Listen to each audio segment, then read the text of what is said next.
guys, welcome to Wildlife Wonders at 1. My name is Erin, and this is Tracy, one of our chinchillas. Chinchillas are a rodent native to South America in the Andes Mountains, so they have very good balance. These guys also have very dense hair. They have the densest hair of any land mammal, whereas we would have about 100,000 hairs on our entire head. These guys have 20,000 hairs or more per square centimeter, which is about 50 hairs per follicle. Their hair is so thick that they actually can't get wet. If they do, they are prone to a lot of issues such as hypothermia. So how do you think they would take a bath?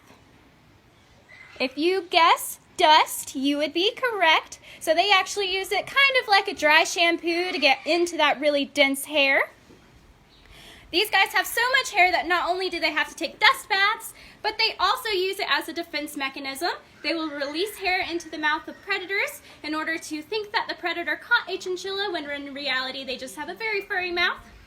And if that isn't neat enough, these guys have such dense hair that skin parasites like fleas actually cannot survive on them. So they will actually suffocate due to all the hair.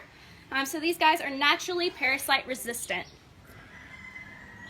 I did say that these are a rodent. So a rodent is an animal whose teeth continuously grow throughout their life.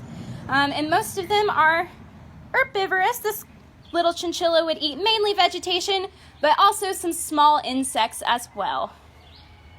These are crepuscular or nocturnal, so they are mainly active during dusk and dawn, as well as throughout the night. Alrighty guys, so if you look at Tracy's nose wiggling around, she is showing off her whiskers. I did say that these guys are more active at night, and those whiskers are one of the adaptations for that.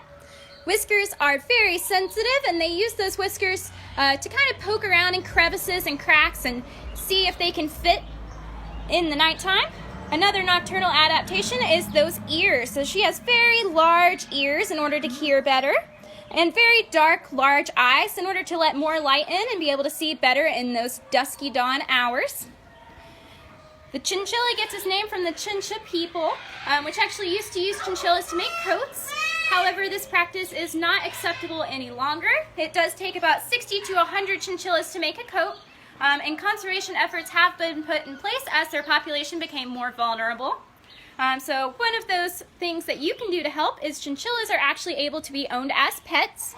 Just like any other animal, chinchillas do have special requirements. So before getting a chinchilla or any other pet, you need to make sure that you have the time and necessities in order to properly care for them. But if you do decide that a chinchilla is the right fit for you, they do make wonderful companions, just like Tracy here. So that is all we have for you today. Thank you very much for tuning in to our Chinchilla Wildlife Wonders at 1.